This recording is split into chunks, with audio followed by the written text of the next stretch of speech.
Hello everyone, good morning to all of you. Welcome back once again, lecture number 7 over the combinations. Hope you are able to understand what I tell discuss now. उसी के आगे हम लोग connect करने का प्रयास करेंगे जहाँ पे पिछली क्लास को हमने लीव किया था। तो एक रिलेशनशिप से स्टार्ट करेंगे आज, जो काफ़ी ज़्यादा इंपॉर्टेंट है और यहाँ से क्वेश्चंस भी आते रहे हैं। ओके, तो रिलेशनशिप की अगर हम बात करें कॉम्बिनेशंस में, तो एक सिंपल रिलेशनशिप है। एज ए स्टैंडर्ड इसको लिखेंगे N C R minus one plus N C R equal to N plus one C R. Okay, तो इसको रिमेंबर करने के लिए आप अपने दिमाग में इस तरीके से अभी रख सकते हैं कि N C R minus one that means कि इसको कम रखेंगे, plus N C R that means कि जो पहला टर्म हमने लिखा है वो कम रहेगा, दूसरा वाला उससे एक ज़्यादा रहेगा। जैसे r माइनस वन है और ये r है, दैट मीन्स कि पहला वाला टर्म क्या है, एक कम है। और फिर क्या करेंगे, n की वैल्यू में एक ऐड करेंगे, दैट मीन्स कि हम क्या करेंगे, एक प्लस वन करके और r की वैल्यू को नीचे कांस्टेंट रखेंगे। ऐसा भी याद रख सकते हैं। अगर मैं कुछ एग्जांपल्स की बात करूं तो इस तरीके से हम देख सकते हैं कि 3c2 minus one plus 3c2 equal to होगा 3 plus one C two. Okay, that means कि इस रिलेशनशिप की हेल्प से हम क्या कर सकते हैं, कुछ बेसिक कॉन्सेप्ट्स को बहुत ज़्यादा रिड्यूस कर सकते हैं। जैसे अगर मैं इसकी बात करूं, ये हमारे पास दो तरह का एनसीआर दिया गया है। एक रिलेशनशिप एनसीआर में लेफ्ट साइड में है, उसमें फिर एक एनसीआर ऐड हो रहा है। उसके डायरेक्ट रिजल्ट को N plus one C R से अगर रिड्यूस कर लें तो हमारा कैलकुलेशन क्या होता है, आसान हो जाता है। जैसे अगर मैं इसकी सेटिस्फैक्शंस के लिए अगर मैं यहाँ पे देखूं कि क्या ये रिलेशनशिप ट्रू है, तो हम क्या करेंगे, लेफ्ट हैंड साइड और राइट हैंड साइड को सॉल्व करेंगे और यहाँ पे चेक करेंगे कि क्या ये रिलेशनशिप सेटिस्फाई करता है। तो मैं एलएचएस को ले रहा हूँ। ओके, तो एलएचएस की अगर हम बात करें तो एलएचएस हमारे सामने है कि N C two minus one plus N C two that means कि 3c2 minus one plus 3c2। Okay, मैं इसको सॉल्व कर ले रहा हूँ। 3 फैक्टोरियल अपॉन, अगर मैं 2 माइनस वन की बात करूँ, 2 माइनस वन की बात करें, एक लाइन में लिख ही ले रहा हूँ। 2 माइनस वन की बात करें तो यहाँ पे हम लिख सकते हैं 3c1 प्लस 3c2। ओके, अच्छा, एक रिलेशनशिप और बहुत इंपॉर्टेंट है जो मैं बता भी चुका हूं, लेकिन मैं एक बार पहले इसको कर लेता हूं, उसके बाद मैं आपको दिखा दूंगा। ओके, तो इसको अगर मैं सिंप्लीफाई करूं, 3 factorial upon 1 factorial, 3 minus one that means कि 2 factorial. Okay, 3 factorial upon 2 factorial, 3 minus two that means कि 1 फैक्टोरियल। ओके, दैट मीन्स कि from here we can say that, इसको सिंप्लीफाई करेंगे तो यहां से मैं लिख सकता हूं 3 into 2 factorial upon 1 factorial into 2 factorial plus 3 factorial upon 3 into 2 factorial upon 2 factorial into 1 factorial. Okay, everybody know about the 1 factorial.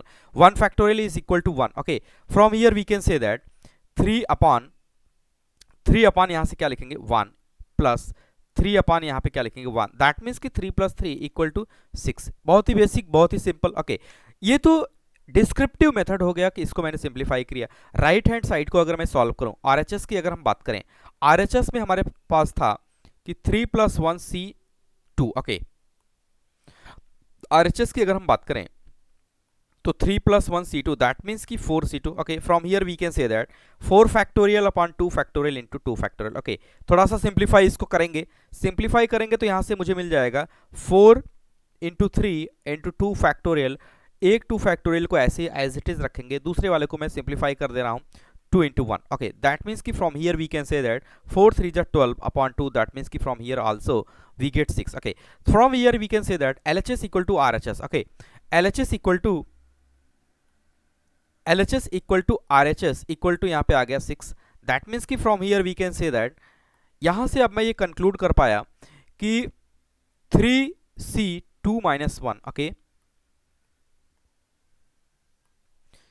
3c2 minus 1 plus 3c2 equal to 3 plus 1 c2, that means कि from here, अब देखिएगा, अब यहीं से connect करने का प्रयास करेंगे, यहीं से कनेक्ट करने का प्रयास करेंगे कि इस तरीके से अगर रिलेशनशिप हमारे पास दिया गया है, यहाँ पे देखिए, अगर मैं आई 2 की वैल्यू को r मान लूँ, ओके, 2 को अगर मैं r यहाँ पे कंसीडर कर लूँ, ओके, और 3 की वैल्यू को अगर मैं n कंसीडर कर लूँ, 3 की वैल्यू को अगर मैं n कंसीडर कर लूँ, तो ये रिलेशनशिप यहीं से एस्टेब्लिश होकर आया है। ओके, तो इसके डीप में नहीं जाते हैं, हमारा रिलेशनशिप हमें मिल गया जिससे हमारा काम हो जाएगा। तो आप समझिए यहाँ पे r है, यहाँ पे ओके, या ऐसे आप देख सकते हैं आर है, आर से एक कम कर देंगे। ओके, आर है, आर से एक कम कर देंगे, लेफ्ट साइड वाले को कम रखेंगे, राइट साइड वाले को क्या करेंगे, ज्यादा रखेंगे। देखिए ये आर है, ये आर प्लस वन है। ओके, ये अगर मैं इसको आर मान लूं ये पूरे को, तो ये आर प्लस वन होगा, क्योंकि ये टू है तो टू माइनस वन एक कम हो रहा है। ओके, इसी तरीके से ऊपर को मैं हमेशा होल्ड रखूंगा एन, ऊपर को क्या होल्ड रखेंगे, एन, ऊपर को एन रखेंगे, लेकिन आंसर में क्या करेंगे, N plus one C R लिखेंगे। दैट मीन्स कि मैं कंप्लीटली यहां से ये कह सकता हूं कि N C R minus one plus N C R equal to होगा N plus one C R. बहुत ही बेसिक है, बहुत ही अच्छा रिलेशनशिप है। इस पे IIT JEE भी क्वेश्चंस पूछ चुका है, और IIT जो JEE छोड़िए, बोर्ड में इससे बहुत सारे क्वेश्चंस पूछे जाते हैं, और इस रिलेशनशिप को याद रखना भी इंपॉर्टेंट है। ओके, तो इस रिलेशनशिप पे IIT JEE ने जो क्वेश्चंस पूछा था उसको मैं यहाँ पे दिखा रहा हूँ आपको। ओके, एक नए पेज से स्टार्ट करते हैं, तो मैं उम्मीद करता हूँ कि आपको ये रिलेशनशिप याद हो जाएगा। ओके, तो ऐसे छोटे छोटे रिलेशनशिप हैं जो कि बाइनोमियल थ्योरम में पढ़ाऊंगा, वहां पे भी इसको बताऊंगा। ओके, बाइनोमियल थ्योरम में भी इस तरीके के ढेर सारे रिलेशनशिप हैं, एक्सपेंशंस होंगे। ओके, और यहाँ पे क्या करना है, यहाँ पे जितने टू द पॉइंट में चल रहा हूँ 11th और IIT JEE को रिस्पेक्ट में को ध्यान में रखते हुए, यहाँ पे ये IIT JEE के रिस्पेक्ट में इंपॉर्टेंट है। इस पे सवाल कैसे पूछा जाता है वो मैं दिखा रहा हूँ। ओके, तो 1980 में एक क्वेश्चन आया था। ओके, 1980 में एक क्वेश्चन आया है। ओके, IIT JEE उस समय हुआ करता था, मेंस नहीं हुआ करता था। तो 1980 में एक क्वेश्चन आया है, किस तरीके से पूछा था, the value of, okay, the value of 47C4 plus summation of J equal to 1, J equal to 1 to 5, 52 minus J C3 is equal to, okay, is equal to. ये सवाल कोई बड़ा नहीं है, यहाँ पे हमारा मोटो है हम इस रिलेशनशिप को इम्प्लीमेंट कर पाएं, इस रिलेशनशिप को इम्प्लीमेंट कर पाएं। सवाल में कोई दम नहीं है, इस रिलेशनशिप को कैसे इम्प्लीमेंट करेंगे ये इंपॉर्टेंट है। ओके, तो ये हमसे पूछा गया है। कोई भी 11th का बच्चा होगा, अगर वो IIT JEE की तैयारी नहीं कर रहा है, तो वो इसको क्या करेगा, एक्सपैंड करेगा, वो इसको क्या करेगा, एक्सपैंड करेगा। और इसमें ऑप्शंस की बात करें तो ऑप्शंस भी टैली कराना इंपॉर्टेंट होता है IIT JEE में। बहुत सारे बच्चे क्या करते हैं, आंसर तो निकाल लेते हैं, लेकिन आंसर के फॉर्मेट में उसको न लेके वो क्वेश्चंस क्या कर देते हैं, गलत कर देते हैं। जैसे इसका भी आंसर निकाला जा सकता है, जिस बच्चे को ये पता होगा कि NCR इक्वल टू होता है n factorial upon r factorial n minus r factorial, वो इस क्वेश्चंस को बखूबी निकाल सकता है। लेकिन ये जरूरी नहीं है कि जो आंसर वो निकाला है ऑप्शंस में वो आंसर हो। ओके, क्योंकि IIT JEE क्या करता है, ऑप्शंस को भी इस तरीके से अरेंज करता है कि आपको टैली कराने में भी थोड़ा सा दिमाग लगेगा। तो देखिए यहाँ पे ऑप्शंस इस तरीके से दिए गए थे, 47C5। ओके, बी ऑप्शंस की बात करें तो 52C5। ओके, सी ऑप्शंस की बात करें तो 52C4। ओके, डी ऑप्शंस की अगर हम बात करें तो नन ऑफ दिस। ओके, तो इस तरीके से ऑप्शंस दिए गए हैं। अब देखिए कोई भी जो जनरल बच्चा होगा जिसको ये आइडिया नहीं होगा कि ये रिलेशनशिप से होल्ड करना है, रिलेशनशिप से इसको फाइंड आउट करना है, वो क्या करेगा, वो सिंपली इसको ओपन करेगा, वो सिंपली इसको क्या करेगा, ओपन करेगा। समेशंस हैं, वन बाय वन इसको एक्सपैंड करेगा। ओके, तो मैं जैसा लिखा है पहले एक बार इसको राइट डाउन कर ले रहा हूँ। ओके, क्वेश्चंस के टर्म की अगर बात करें, यहाँ पे सोल्यूशन में लिखना स्टार्ट करता हूँ। 47C4 okay plus summation of J equal to 1 to 5, summation of J equal to 1 to 5, 52 minus J C3। Okay, ये अब देखिए यहाँ पे जो समेशंस लगा हुआ है 1 to 5। ओके, तो 1 to 5 में क्या कर ले रहा हूँ, इसको एक्सपेंड कर ले रहा हूँ। तो 1 to 5 में एक्सपेंड कर ले रहा हूँ, तो लिख ले रहा हूँ 47C4 प्लस, अगर मैं इसको लिखूं पहले टर्म की बात करें तो J इक्वल टू 1 यहाँ पे प्लेस करेंगे। ओके, J इक्वल टू 1 को जैसे ही प्लेस करेंगे 52 minus 1 C3। Okay, 52 minus 1 C3। Second term की अगर हम बात करें तो J इक्वल टू क्या प्लेस करेंगे, 2। Okay, J equal to 2 place करेंगे तो यहाँ पे क्या आ जाएगा, 52 minus 2 C3। Alright, third term की अगर हम बात करें तो J इक्वल टू क्या प्लेस करेंगे, 3। दैट मीन्स की 52 माइनस 3 C3। ऑलराइट, और फोर्थ टर्म में अगर हम बात करें तो 52 minus 4 upon C3। Okay, plus अगर मैं फिफ्थ टर्म की बात करूं जो कि J इक्वल टू क्या प्लेस करेंगे, 5, तो यहाँ पे लिखेंगे 52 माइनस 5 C3। ऑलराइट, तो हमने अभी क्या किया है, सिर्फ एक्सपेंशन किया है। सिर्फ क्या किया है, एक्सपेंशन। मैंने कुछ भी अभी ऐसा नहीं किया है जो समझ में ना आए, सिर्फ मैंने यहाँ पे क्या कर दिया, एक्सपेंशन कर दिया। तो एक्सपेंशन मैंने अभी कौन से टर्म का किया है, समेशन वाले टर्म का किया है। अब देखिए जिस तरीके से ऑप्शंस यहाँ पे दिया गया है, ऑप्शंस हमारे पास एनसीआर के फॉर्मेट में है। दैट मीन्स कि अब देखिए, अब जिसको ये फार्मूला नहीं पता होगा, ये रिलेशनशिप नहीं पता होगा, वो क्या करेगा, इतने बड़े एक्सप्रेशन को वो क्या करेगा, सॉल्व करेगा, एनसीआर वैल्यू को लगा के सॉल्व करेगा, उसके बाद भी ऑप्शन टैली नहीं करा पाएगा। फिर क्या करेगा, वो सारे ऑप्शंस को भी एक्सपेंड करेगा और देखेगा कि उसमें कौन सी वैल्यू उसमें मैच हो पा रही है। तो 1 से 2 मिनट के क्वेश्चंस में इतना बड़ा टास्क क्या हो जाएगा, चैलेंजिंग हो जाएगा। तो देखिए इसको थोड़ा सा सिंप्लीफाई करेंगे तो थोड़ा सा क्लियरिटी आ जाएगी। तो 47C4 प्लस इसकी अगर हम बात करें तो 51C3। ऑलराइट, यहाँ पे कितना आ जाएगा, 50C3, एक एक कम करते जा रहे हैं। 50 के बाद अगर हम बात करें तो कितना आ जाएगा, 49C3। ऑलराइट, यहाँ पे कितना आ जाएगा, 48C3, और यहाँ पे अगर हम बात करें तो 47C3।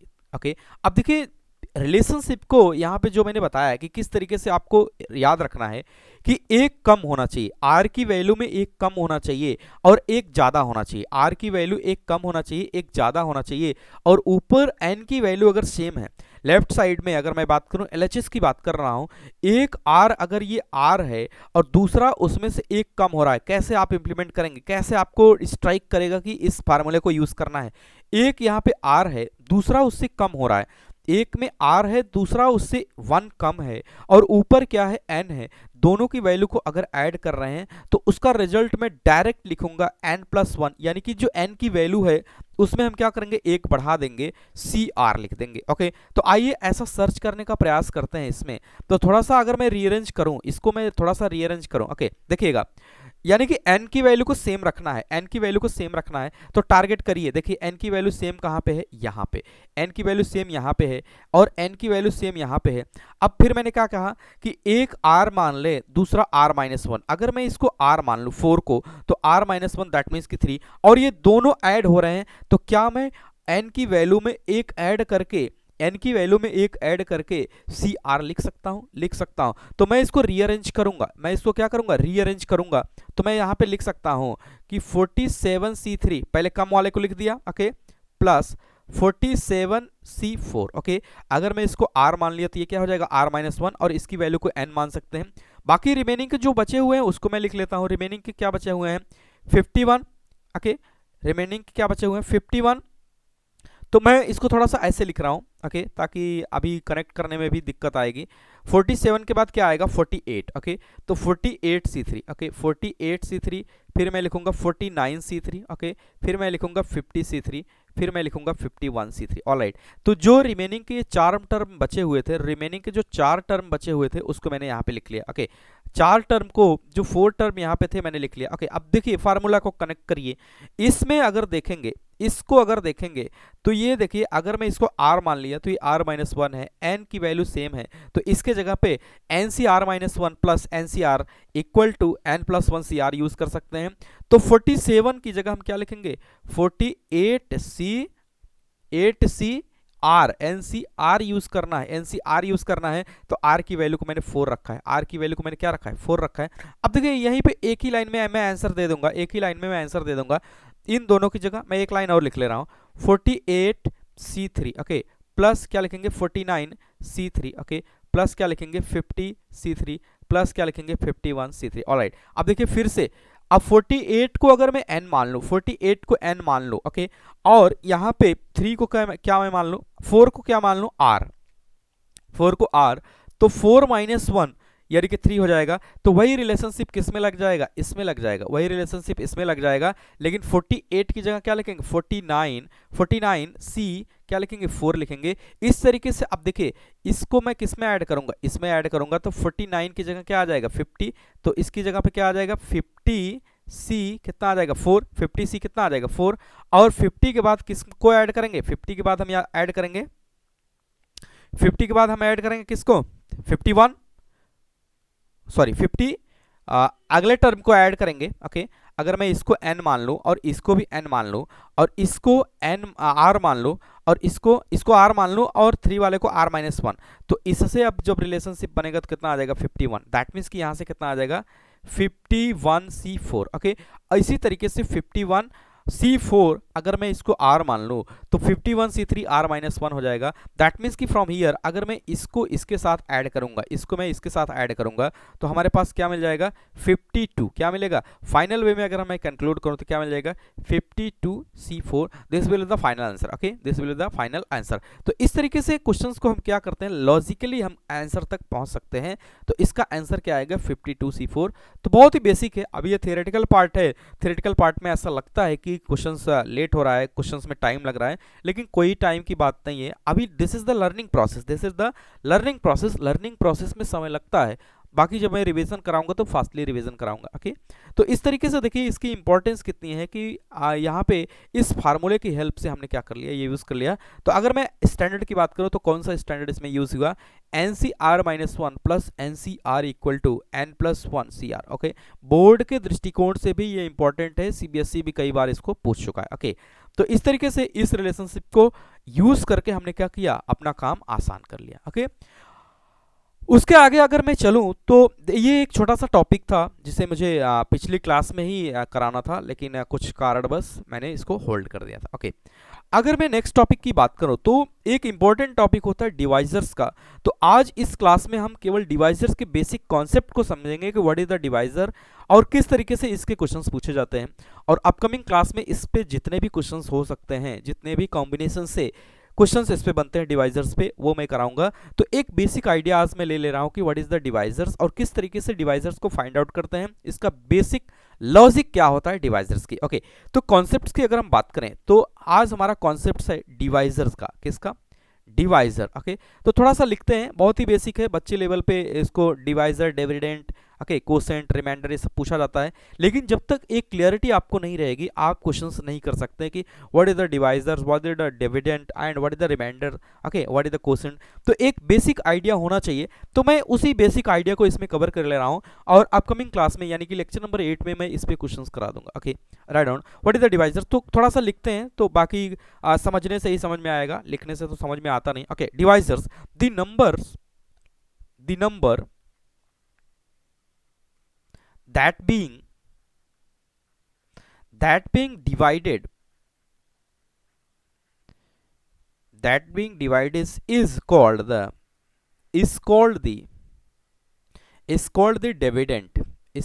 dividend, okay, is called the dividend. Okay, and the number that it is being divided by is called the divisor. Okay, क्या कह रहा है समझते हैं। कह रहा है कि जो नंबर डिवाइड होता है उसको हम क्या कहते हैं, dividend. Okay, the number that is being divided by, जिस नंबर से हम डिवाइड करते हैं उसको क्या कहते हैं, डिवाइजर। उसको क्या कहते हैं, डिवाइजर। दैट मीन्स कि अगर मैं एक लाइन और थोड़ा सा लिख ले रहे हैं, the result of, okay, the result of division, okay, the result of division is the quotient. Okay, देखिए अगर हमारे पास कोई न्यूमिनेटर है, बहुत ही बेसिक है, अगर हमारे पास कोई भी न्यूमिनेटर है और डिनोमिनेटर है तो जिससे मैं डिवाइड कर रहा हूं, डिवाइड करने के बाद रिजल्ट आता है, डिवाइड करने के बाद क्या आता है, रिजल्ट। इस रिजल्ट को हम बोलते हैं क्वोशंट। इस रिजल्ट को हम क्या बोलेंगे, क्वोशंट। इस रिजल्ट को हम क्या बोलेंगे, क्वोशंट। जिससे हम डिवाइड कर रहे हैं उसको क्या बोलेंगे, divisor.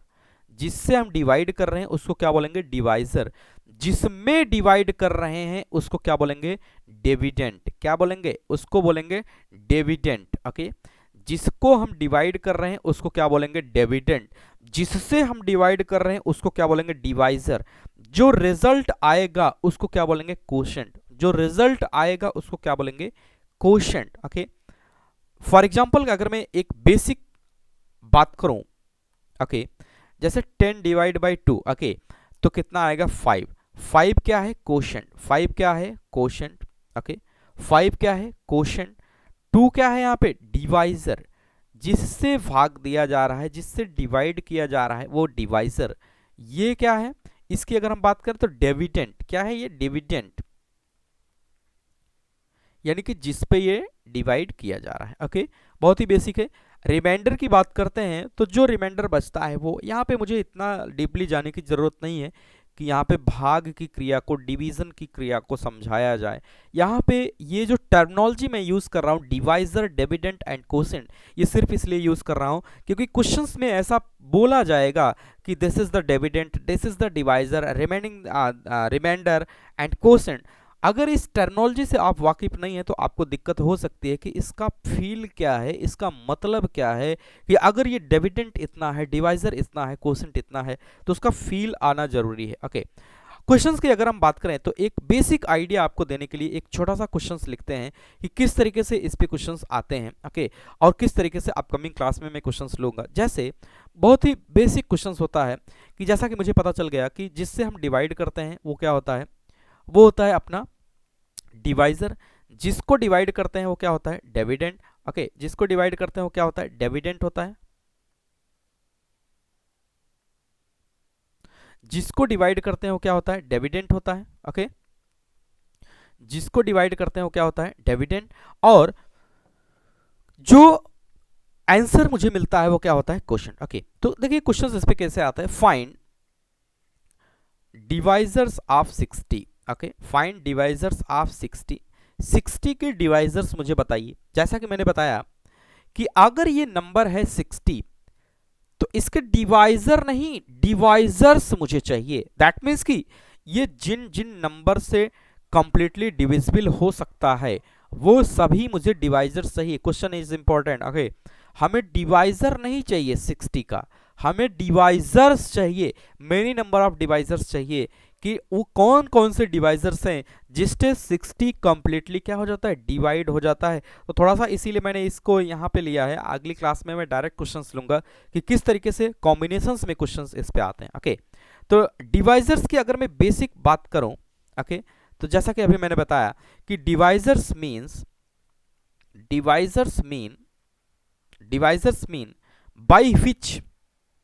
By which number it's, that means कि 60 नंबर इट्स, दैट मीन्स कि 60 डिविजिबल कंप्लीटली,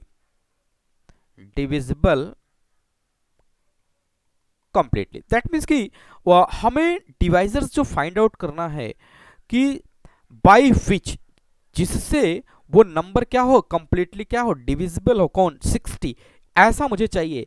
तो 60 इज डिविजिबल बाई, मैं बेसिक कॉन्सेप्ट यहाँ पे यूज कर रहा हूँ। Okay, 60 is divisible by, 60 is due by. Okay, due means divisible by. अगर मैं एक बेसिक आइडिया लगाऊं, ओके, अभी मैं बहुत हाई फाई बात नहीं कर रहा हूँ, अगर मैं एक बेसिक आइडिया लगाऊं तो 60 जो है 1 से डिविजिबल होगा। ओके, क्योंकि 1 एक ऐसा नंबर है जो किसी भी नंबर को क्या कर देगा? डिवाइड कर देगा। ओके, अगर मैं 2 से बात करूं, 2 से भी डिवाइड हो जाएगा क्योंकि इवन नंबर है। ओके, और 3 से बात करूं तो 3 से भी ये डिवाइड हो जाएगा, 4 से भी डिवाइड हो जाएगा, 5 से भी हो जाएगा, 6 से भी हो जाएगा, 10 से भी हो जाएगा, 12। ओके, 12 25 60, 10 छंगे 60, और ये 5 की हम बात करें तो 5 12 जा, ये भी कट जाएगा। ओके, और 4 से अगर हम बात करें, 4 से भी डिवाइड हो जाएगा, इवन नंबर है, 3 से भी हो जाएगा। ओके, इसी तरीके से 12 से भी हो जाएगा, 15 से भी हो जाएगा, 15 चौके 60, 20 तिहाई 60, ओके, 30 दूना 60, और 60, दैट मीन्स कि 60 से भी ये डिवाइड हो जाएगा। ओके, क्योंकि कोई भी नंबर 1 और इटसेल्फ से डिवाइड तो हो ही जाएगा, 1 और इटसेल्फ से डिवाइड हो ही जाएगा।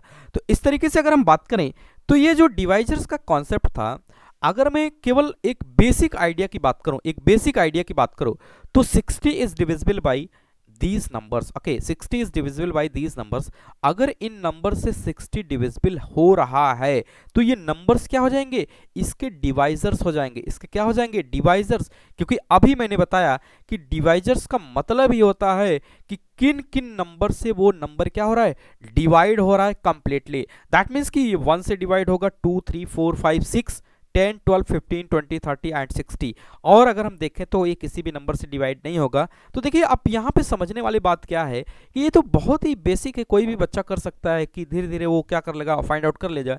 लेकिन अगर यहीं पे इस नंबर को मैं ऐसा कर दूं कि 6 60,000। Okay, find the number of divisors of 60,000। तो इस बेसिक कॉन्सेप्ट में हम क्या हो जाएंगे, एक तो नंबर हमारा मिस हो जाएगा। मैं एक अंडरस्टैंडिंग डेवलप करने के लिए ये 60 का एग्जांपल लिया हूँ, बाकी जो क्वेश्चंस पूछे जाते हैं वो बड़े क्वेश्चंस पूछे जाते हैं। इसका मतलब मैं लिखूँ these are the divisors of the 60, okay, मैं अगर लिखूँ तो इसको मैं लिख सकता हूँ कि these are the divisors of 60। Okay, these are the divisors of 60, यानी कि ये सभी क्या हैं, 60 के डिवाइजर्स हैं। ओके, उम्मीद करता हूं समझ में आ गया। Okay, with the help of counting, मैं थोड़ा सा अगर लिखूं तो यहां पे लिख सकता हूं with the help of simple counting. Okay, with the help of simple counting. Okay, with the help of simple counting, with the help of simple counting, total number of divisor, okay, total number of divisors of 60 कितना आ गया, total number of divisors of 60 की बात करें, basic concept की अगर मैं बात करूं तो 60 की टोटल नंबर ऑफ डिवाइजर्स की अगर हम बात करें, केवल मैंने क्या किया, एक बेसिक कॉन्सेप्ट यहां पे लिया, एक बेसिक कॉन्सेप्ट लिया और गिन लिया 1 2 3 4 5 6 7 8 9 10 11। ओके, 1 2 3 4 5 6 7 8 9 10 11 12। ओके, तो टोटल नंबर ऑफ डिवाइजर्स की अगर हम बात करें कितना आ गया, 12। This will be the answer. Okay, यहाँ पे जो पूछा जा रहा था कि इसके नंबर ऑफ डिवाइजर्स की बात करिए तो कितना है, 12। ओके, लेकिन ये बेसिक काउंटिंग है। अब सोचिए ये नंबर अगर बड़ा हो जाएगा तो कोई ना कोई नंबर हमारा यहाँ पे मिस हो जाएगा। ओके, कोई ना कोई नंबर हमारा यहाँ पे मिस हो जाएगा, और जब वो मिस हो जाएगा तो हम समझ नहीं पाएंगे कि कौन सा डिवाइजर यहाँ पे मिस हो गया। ऑप्शंस में दे देगा 12 13 14, एक भी डिवाइजर अगर मिस हो गया तो हम आंसर से क्या हो जाएंगे, चूक जाएंगे, आंसर हमारा गलत हो जाएगा।